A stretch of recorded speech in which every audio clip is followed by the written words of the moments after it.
Welcome to this seminar, to this topic this evening. Dave had a good introduction to the theme. Excuse me. And so in this first topic, what I'd like to do is identify and describe common threats to unity in a marriage. This topic will be more on the negative side, because I'm looking at specific problem areas that can create disunity between two people. When you go to a doctor with some ailment, the physician usually asks you to describe symptoms. And he does that in order to diagnose or treat the disease that is causing the symptoms. Hopefully, a doctor doesn't just treat the symptoms. He's looking for symptoms to try to find out what the disease is so that he can treat the underlying cause. So this first session will be kind of like that. Be similar to that. You may recognize and identify some of these symptoms that create disunity. You might identify some of those in your marriage. And that could be uncomfortable. And in addition to that, what could be bring more discomfort is the fact that not only will I maybe point out some things, or you may be able to identify with some things, I'm not necessarily going to provide a remedy. Like when you go to a doctor, you go in to get, diagnosis, but you want more than a diagnosis. You want some medication and some answers. Well, I'm not necessarily going to do that tonight. But don't let that discourage you. This is a weekend seminar, so this is kind of a process. So the first part might be painful. The next step might be more encouraging. So just hang with us. Tomorrow will be better, and by tomorrow noon and afternoon, maybe the medication will come and you'll start to feel better. So,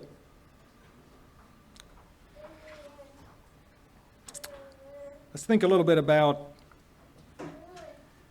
forming the threads. So the title of the topic tonight is Unraveling the Threads. So when we start with a piece of thread, it's made up of single fibers spun or twisted together to form a continual strand. So I brought one of my wife's thread stands. Basically what it is, it's a stand with sticks where you can put those spools of thread on. Okay? So these threads, there's 7 different ones. In this topic, there'll be 7 threads. It doesn't mean there's just 7 threads. Like there could be 15 threads, but I'm just going to talk about 7 this evening. And you notice that each of these threads, you take them and you put them together. And if you tie them together, weave them together, you have one common thread. Okay, tonight we're not going to put them together. We're actually going to go the other way.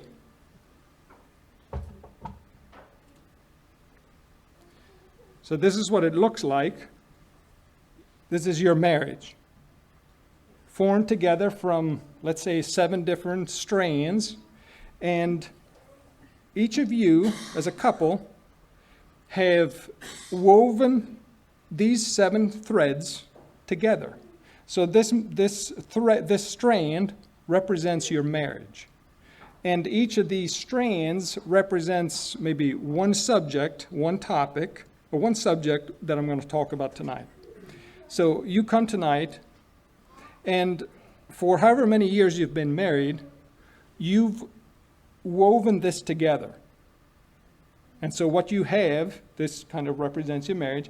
So as I talk about each of these strands, you think about where you have trouble in your marriage, and likely I will be talking about one or more of these problem areas, or these areas that can create problems in a marriage. So, you likely are together here as a couple. And you may have been together for 1, 5, 10, 15, 20, 30, 40, 50 years. You've been together. But being together does not necessarily mean you're united. Just because you're together does not mean you're on the same page. So it's important to be together, but it's also important to be united. To be united in heart. And so here are some things that will get in the way of that unity.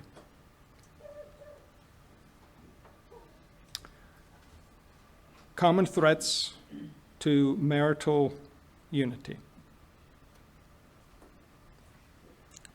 The first one is sinful communication.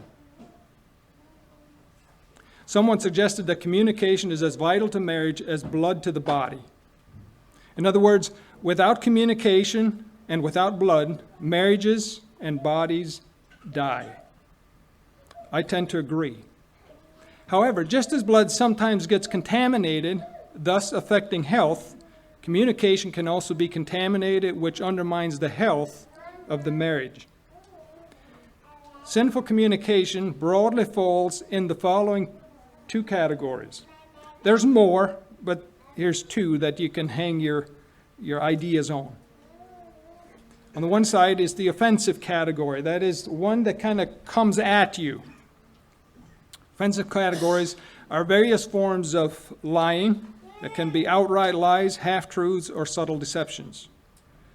Additional verbal sins include accusations, slander, name-calling, swearing, threatening, which is often fueled by anger.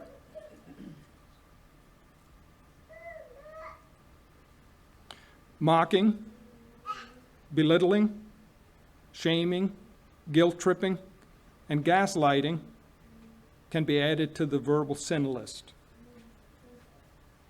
On the defensive side, that is, instead of going against someone, is pulling away in communication. So on the defensive side would be withdrawing into a shell. Kind of think of like, if you're familiar with turtles, when turtles are scared, they kind of pull into a shell. The head goes back in the shell and you can't get to the thing. Knocking on the shell of a turtle only belabors the process of coming out. That's the same in communication when it's defensive. It tends to withdraw when there's perceived danger. Internally, the person may commit some of the same sins as the verbal sinner does. It only happens where you can't see it or access it.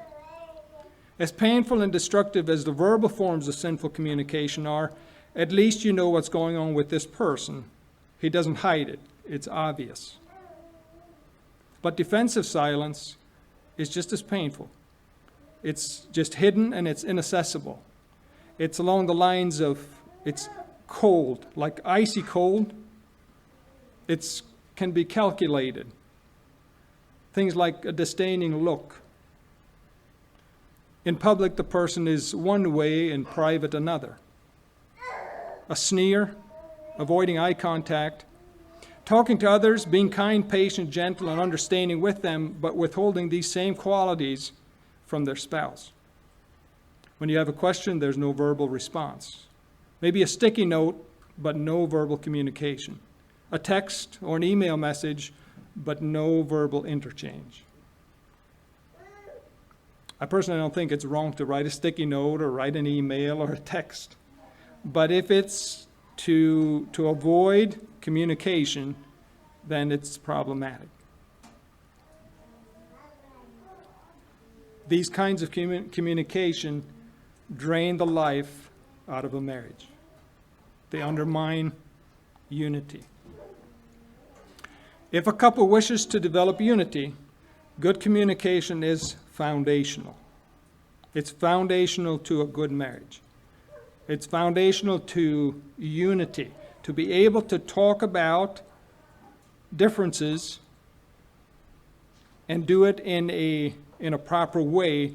Communication is vital.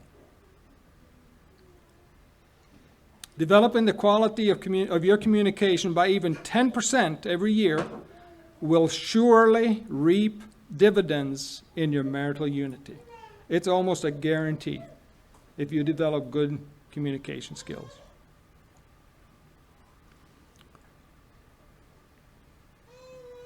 A second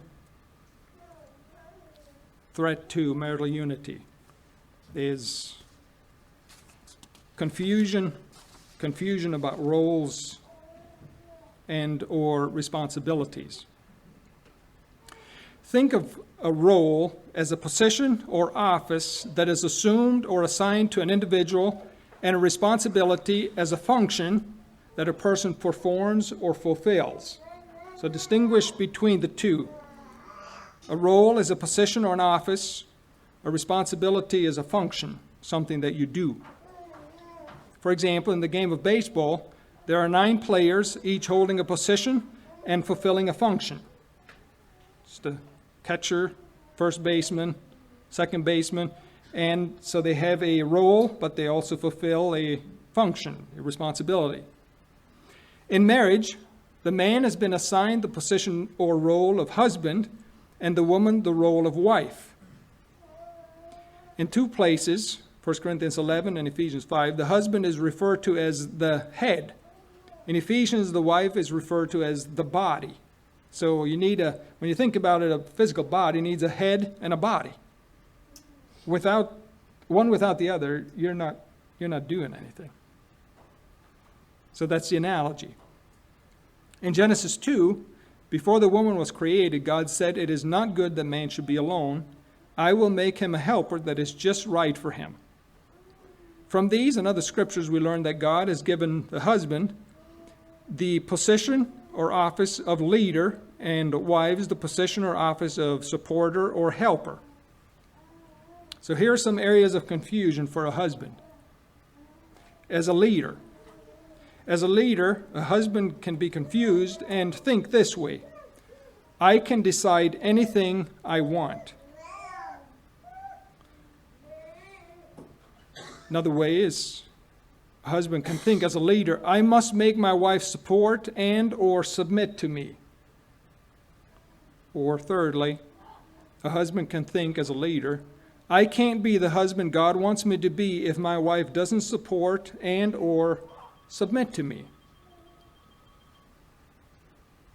For a wife, areas of confusion for her can be as the helper. Okay, a wife as the helper can be confused about these things. Here's how a wife can think. I don't have a voice or opinion and have to do what my husband says. Another way, a wife can think, if I only respect my husband enough, he will be the man I want him to be. Or another area of confusion for a wife can be, I can't be the wife God wants me to be because I lack the love and leadership that I need. So here's some clarity. So every once in a while, like in this topic, I may give you some medicine, okay, but it'll be more on the side of diagnosing, okay, not so much medicine. But here's a little bit of medicine. Here's some clarity for a husband.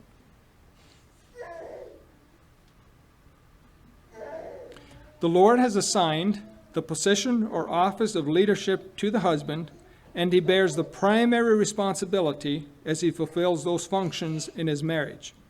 The husband will give account to the Lord how he has exercised his role and fulfilled his responsibility. Notice, first to the Lord. If he doesn't do it before the Lord, that's where he'll have to give account first. A husband's authority is delegated, that is given to him by the Lord. It is not inherent in him as a person. It has been delegated to him. His leadership should be characterized by humble submission to the Lord and loving service toward his wife and others. But we're in this seminar, we're going to talk about husband-wife. So his primary goal should be to glorify God by living exemplary both in private and public life, prioritizing his relationship with his wife and fulfilling his obligations to her. A wise husband will seek his wife's point of view before making decisions that affect both of them. A husband that places undue emphasis on his wife's insubordination or his authority is driving from behind instead of leading from the front. A discerning husband realizes that lack of support makes leading more difficult but not impossible. Therefore, he will seek input from his wife concerning his leadership, what hinders his wife from getting on board with him, and make appropriate changes. Understand, sometimes medicine comes in forms that, some is sweet, some is not so sweet, some comes in pills, in pill forms that, it's small and it goes down fairly easy. Others comes in bigger forms and it kind of gets, hung up halfway down. So some of this maybe forms that it doesn't taste real good or it doesn't go down real good. But that's okay. At least think about it. So clarity for wives. The Lord has assigned the position or office of support or helper to the wife, and she bears the primary responsibility for how she fulfills those functions in her marriage. The wife will give account to God how she exercised her role and fulfills her responsibilities. The wife's support and submission should be as unto the Lord from the heart. Her submission to her husband has limitations since she first serves the Lord and then her husband.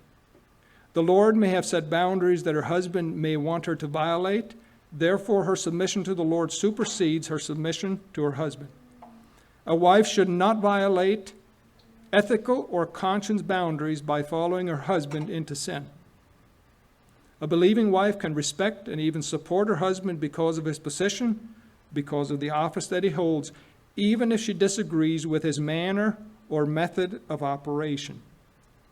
A discerning wife realizes that lack of love for her husband makes it more difficult to be the woman she would like to be, but it doesn't make it impossible. Therefore, a wise woman will graciously support her husband, respectfully appeal or entreat him, and humbly submit when it doesn't violate ethical or conscience boundaries. Developing unity in your roles is essential for communicating a clear message to your children, other couples, in a confused culture. A third threat to unity. These are things that can get between a husband and a wife, that can get them on a different page, or reveal that they actually are on a different page. Sometimes couples are on a different page, they just don't realize it. Other times, the issue at hand will drive them apart. So it can work a couple different ways. So parenting is another threat to marital unity. Some couples run into this issue because one or the other thinks they should fully emulate their parents' example or avoid everything their parents practiced. So this is go all the way after what the parents did or get away from it altogether. Those are extremes. For example, Eddie and Katie had strong disagreements about parenting their 6 children. Eddie's parents taught and practiced training principles from infancy all the way through the teen years. Eddie's thinking was that since he didn't turn out all that bad, they should do like his parents did. Katie was very familiar with the training ideology and wanted little to do with it. She grew up feeling, treated like a buggy horse. The clicking of the tongue, different whistle tones, and a well-used black leather strap was the training instruments she was all too familiar with and wanted to move beyond those. Other couples are united on parenting goals but disagree on the process. Both want obedient children, but he emphasizes corporal discipline, spanking. For any and all infractions, she leans toward using different forms of discipline and matching the discipline appropriate to the infraction. He thinks 6 strikes or swats should get through to the child. She thinks more than 3 is bordering on abuse. Understand how that can divide a couple? While parenting is a significant responsibility, parents should first consider that they are being parented by their Heavenly Father. If you look at Deuteronomy 11, it kind of gives you a picture of how the Lord wants parents to parent. That is, He wants them to realize that they are being parented by the Lord first, and that God's ways should be in their heart. If God's ways are not in their own heart, they will have a hard time communicating that, transferring that to their children. The Lord loves and wants to instill in parents the right attitude, that is the right heart, toward Him and toward each other. Sometimes parents are so at odds with each other that they seemingly can't have a civil conversation with each other, but they wonder why their parenting principles aren't effective. Other times, one or both parents are so at odds with their children that they get into physical altercations with them. I remember one incident where a parent was so at odds with one of his sons that he got into a physical altercation, and at the end of it all, there were holes in the drywall in the house. Now, try to communicate or transfer parenting principles to a child like that, it likely won't transfer. Or good principles, practical, good, godly principles will likely not transfer. Likely when that child grows up and has children of their own, do you know what they likely will resort to when things don't go how they would like them to go? They've learned how to enforce and use force to get things that they want. So the first thing that the Lord wants His people to do, especially parents, is to realize that they themselves are being parented by the Lord. Secondly, He also wants parents to learn that His way is the best way, and He loves them too much to allow them to go their own way. So He corrects and disciplines them when they go their own way. Parents tend not to see that. They tend to see their children and how the children are making it difficult for them and try to get the children into line, but their own hearts are out of place. The Lord wants parents to actually see that they first are being parented by the Lord. God is working sin out of His children, the parents, even as He works righteousness into their lives. And God is working through their children to do that.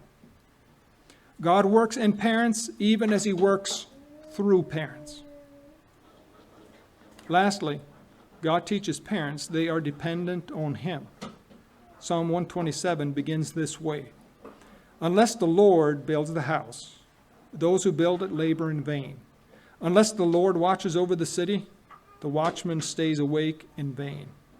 The psalmist goes on to say that it is worthless to get up early and stay up late to eat food that was labored over anxiously. When the psalmist states in verse 3, "Behold, children are heritage of the Lord, the fruit is the womb of His reward," he is pointing to children as one of the tangible rewards of trusting the Lord. While many unbelievers have children, there is more involved than a natural process. The psalmist points us to the source of this blessing and implies that God's covenant people should depend on Him to teach their children His ways. Number 4, Fourth common threat to marital unity is divided loyalties or priorities. The priorities are in the wrong place. Consider with me some of the responsibilities of a husband and a wife, and then put them into general categories. So in the category of the spiritual, think about this category. So here's a responsibility of a husband and wife. Spiritually, to establish and cultivate relationship with God, each other, and other people. Both husband and wife are responsible for their own walk with God. Church membership, attendance, and fellowship. Additional church responsibilities could include church leadership, Sunday school teaching, leading singing, ushering, and various committees, food committee, funeral committee, sewing committee, outreach committee, etc. Think in the area of employment. Self-employment, having employees, or a combination of the two. Get to work on time, work diligently, fulfill obligations of weekly, hourly, complete jobs, etc. Think about social responsibilities. Interaction with each other and with other people. If your biological parents are living, you may have some responsibilities with them. If you have children, you bear some responsibility to them. Think about the financial area. Your income and expense, managing and planning for the long and short term, deciding who manages and balances the books. Think about the area of parenting, general care for the children, plus teaching, training, correcting, and disciplining the children. So those are just a few categories in which some of the responsibilities fall that parents have. Okay, can you identify with those few, like spiritual, the area of employment, area of parenting, taking care of your finances? There's just 4. Okay, there's many more, but just for illustration. So consider the following scenario. Bill and Jane are married for 25 years and have 8 children, ages 5 to 23. With 1 preschooler and 3 still in school, the 15-minute drive to and from school is coordinated by Jane. Bill and Jane are part of a local church of about 135 members. Bill is the lead youth Sunday school teacher, and Jane is on the food committee, both 1-year terms. Jane also has taken her turn 1 weekend a month to care for her mother, who was diagnosed with dementia about a year prior. Since Bill was better with numbers, they decided that he would take care of the books. He would do the finances. Bill employs 15 men on their 3 construction crews. His responsibilities at work include looking at jobs, giving estimates, and scheduling the 3 crews. The daily schedule on weekdays is as follows. Get up at 5:30, it's rise and shine. 6:30, do the chores, feed the cows, the horses, the laying hens, and the broilers. Breakfast is at 7, following with family devotions. At 8, Bill and the older sons are off to work. Jane gets the children ready for school.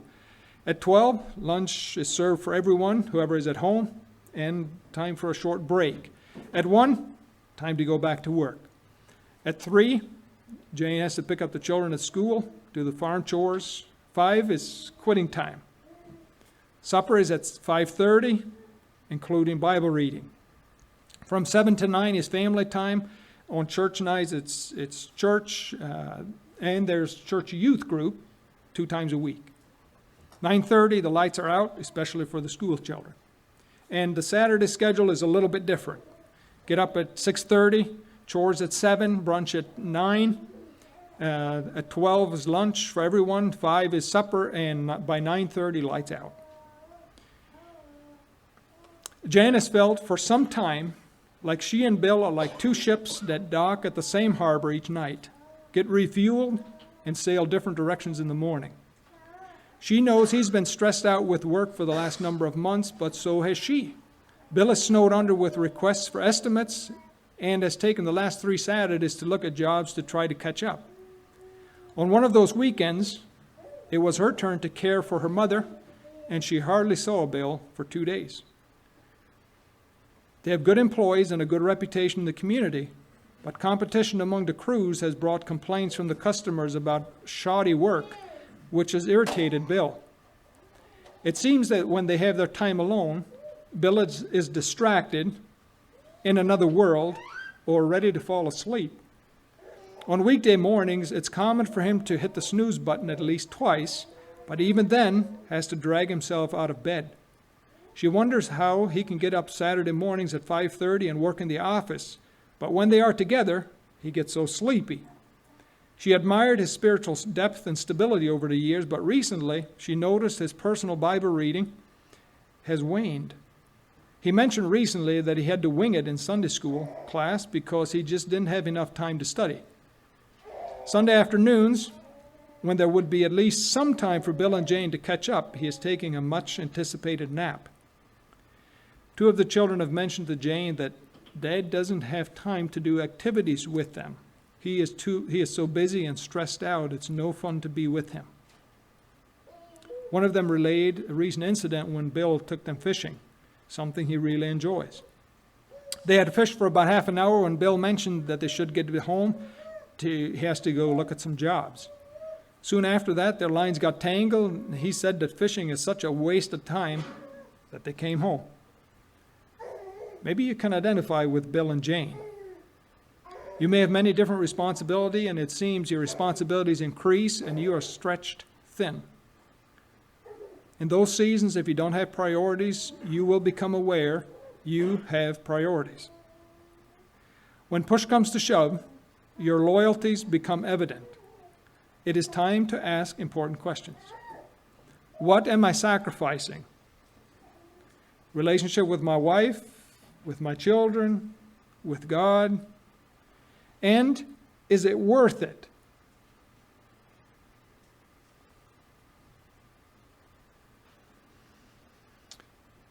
I'm going to pick a couple from the crowd here.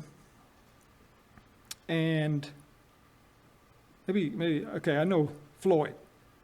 I know Floyd a little bit, so I'm going to pick on Floyd. Floyd, if I would pay you $1,000 for the relationship that you have with your wife, would you take $1,000 for it? That means if I give you $1,000, you have to give me what you have. Would you take $1,000 for your relationship? I think so.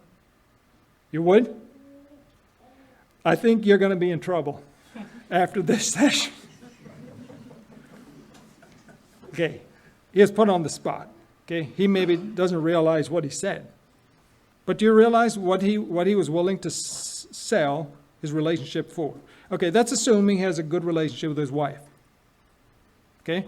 Let's say I don't have a good relationship with my wife, and I'd be willing to pay $1,000 to Floyd for what he has.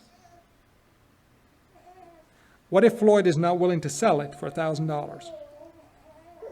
I would try for $5,000.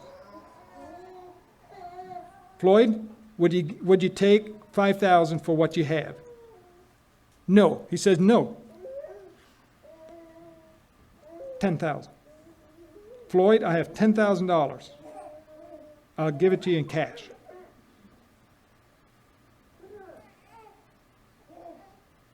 Do you know what priority is for Floyd? His relationship with his wife. He is not willing to sell what he has. That is priority. He is loyal to his wife, and that's how it should be. If a person isn't loyal, they'll sell, they'll prioritize the wrong things. So in marriage, you have to prioritize the right thing, or there will be disunity between you.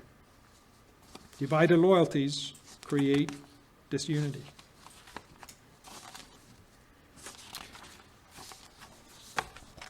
Another common threat to marital disunity are finances, money.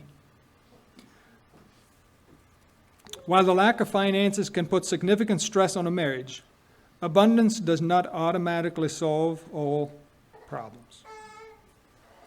Following are common contributors to financial trouble in marriage. A couple wants to begin where their parents currently are.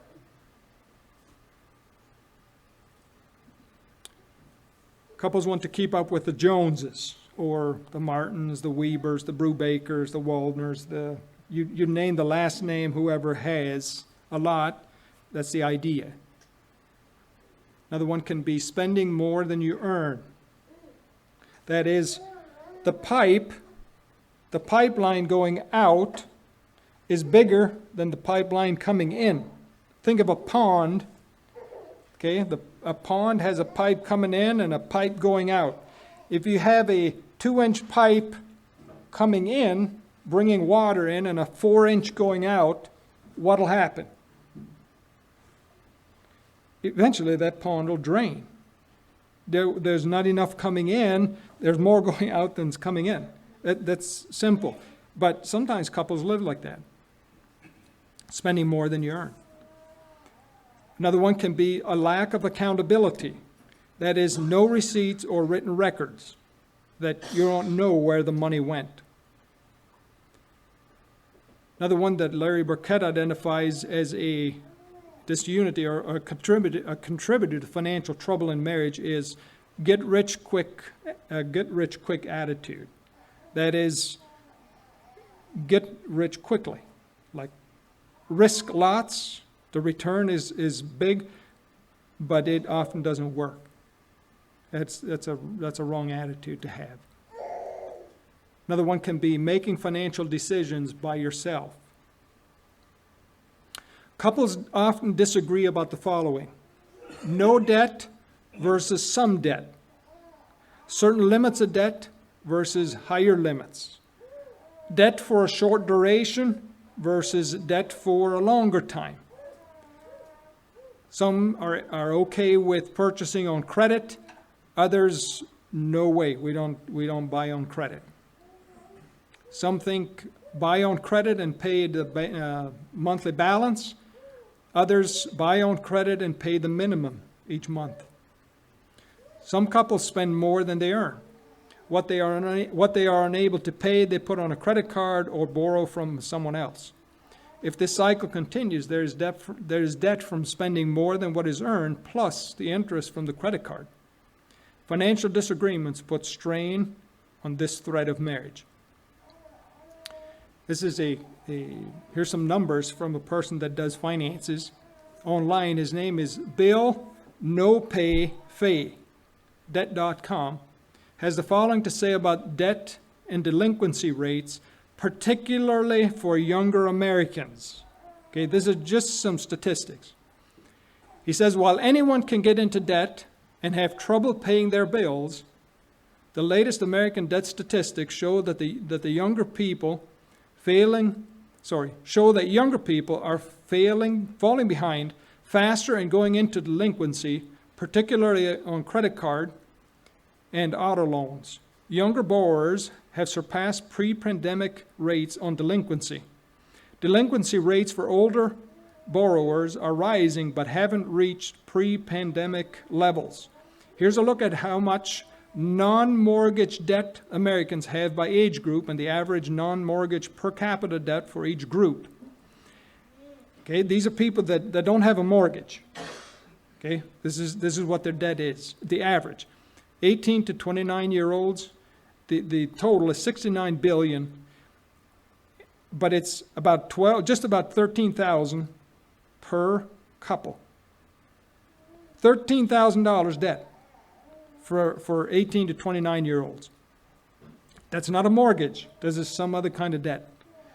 30 to 39-year-olds is about $26,500 is what they owe. For 40 to 49-year-olds, they owe about into $28,000. 50 to 59-year-olds, $23,000 or $24,000.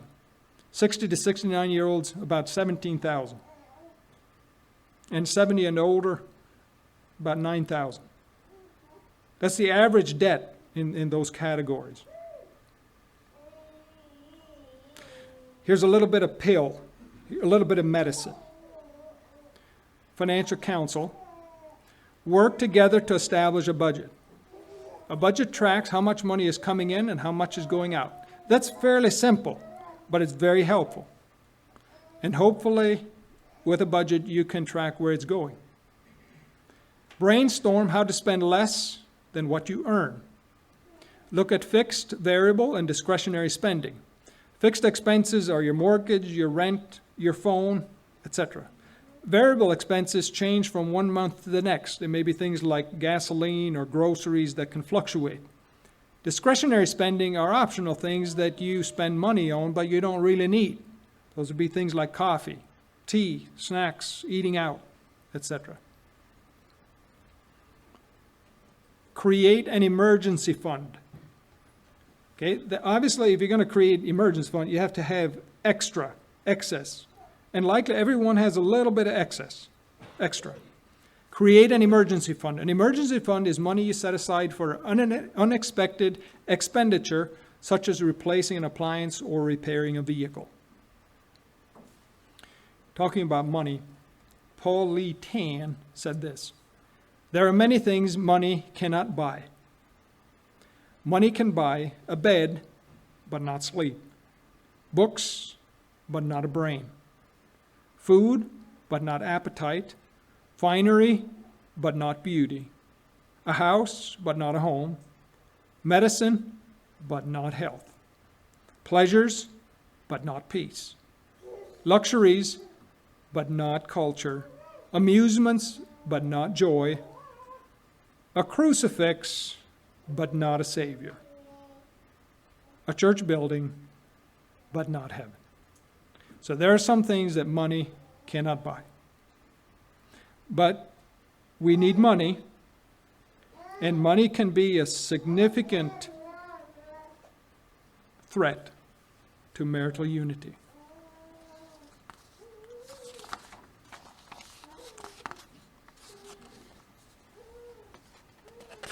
Number 6, in-laws. In-laws can be a source of blessing, wisdom, and friendship. Sad to say, relationship with in-laws can also be a source of sorrow, confusion, and division, which threatens unity in a marriage. The Bible records both sides of the coin. On the blessing side are people like Moses and Jethro. Just a father-in-law, they gave his son-in-law some wise counsel. Naomi and Ruth, another on the good side, good example. On the sorrow side are Jacob and Laban, David and Saul. It's a significant conflict in relationship. In-law conflicts can be instigated by the parents. Some parents have a hard time emotionally releasing their children. I remember after our oldest daughter got married, as my wife and I were walking to the back of the,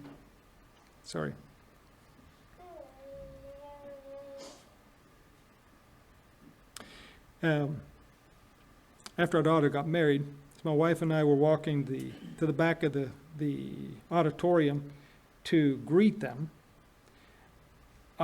Something just came over me as I saw my daughter stand beside her husband, and I could not stop from crying. It just came over me, and I did not know what hit me. At the time, I didn't realize what was going on, and after they left for their honeymoon, we didn't hear from them for a couple of days, and I began to worry. I tend not to worry, but I was worrying. Various scenarios of disagreement between them was going through my mind. What if they disagreed and they could not work it out? What if they had second thoughts, especially for her? I was thinking, what if she has second thoughts about marriage?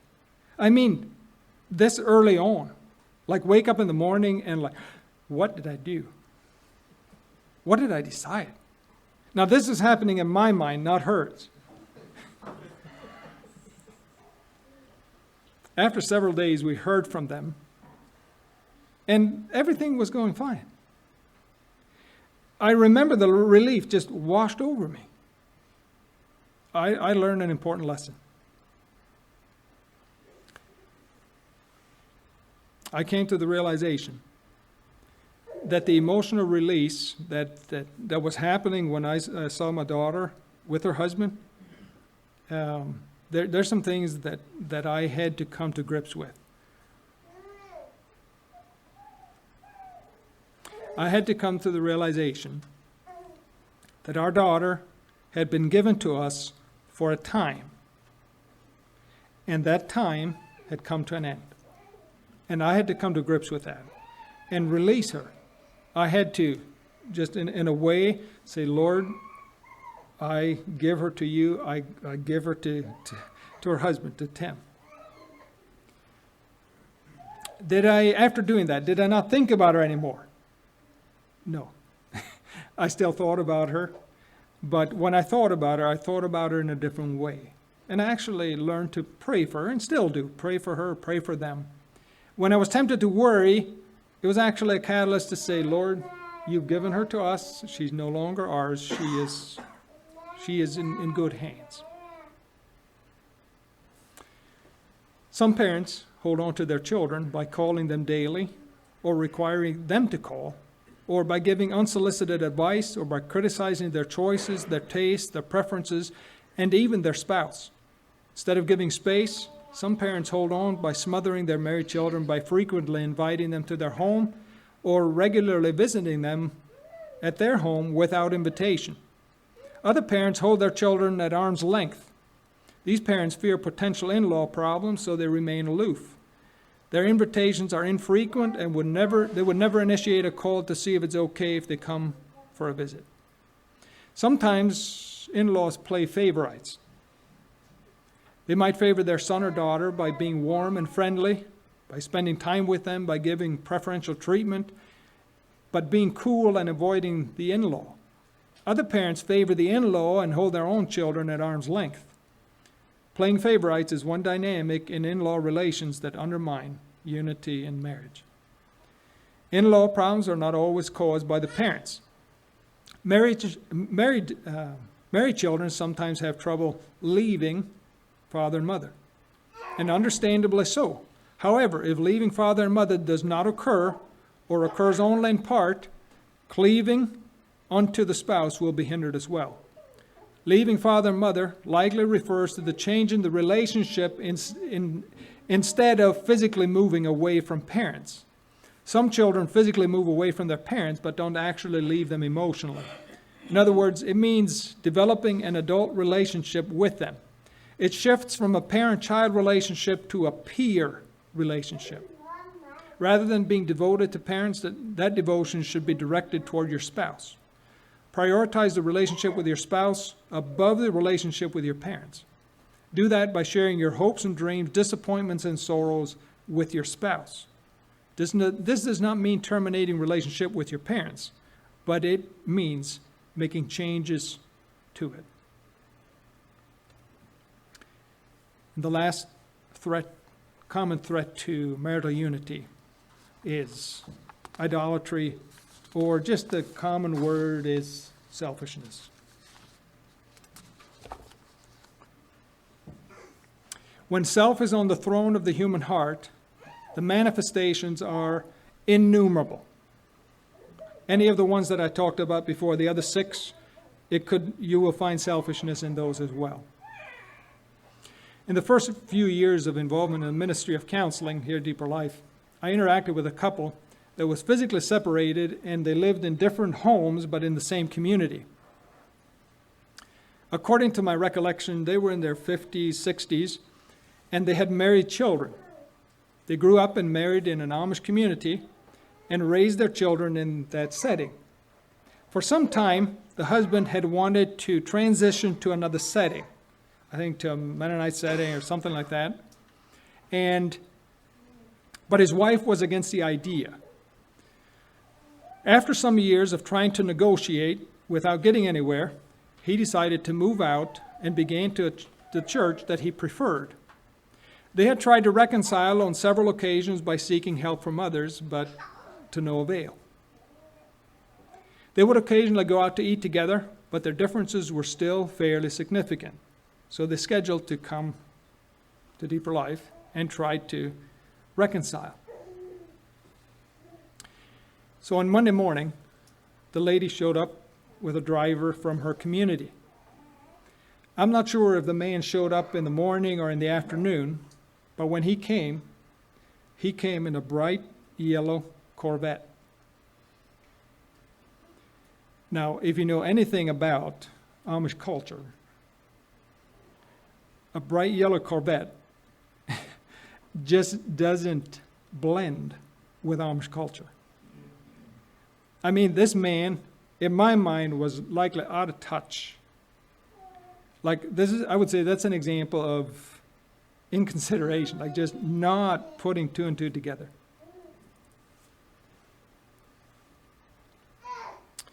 A bright yellow sports car and Amish culture are poles apart. If I recall accurately, one of the areas of disagreement was her riding with him in his car. He wanted her to ride with him in his car from here to home or from where she lived to the restaurant. She would not do it. They could not work that out. They left, him in his Corvette, she in her taxi. This account illustrates human selfishness. In biblical terms, it's called idolatry. He wants what he wants and she wants what she wants, regardless of the cost. In his book, Marriage Matters, Winston Smith says that idolatry is a way of describing self-service in the language of worship. In other words, idolatry or worship occurs when we lift ourselves above God and others and determine how we can best use others to serve me and what I feel I need.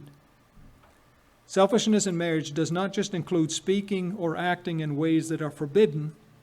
Indeed, it is those. But selfishness is often about good things, respect and love, to name just two. They have moved from desire, that is love and respect, have moved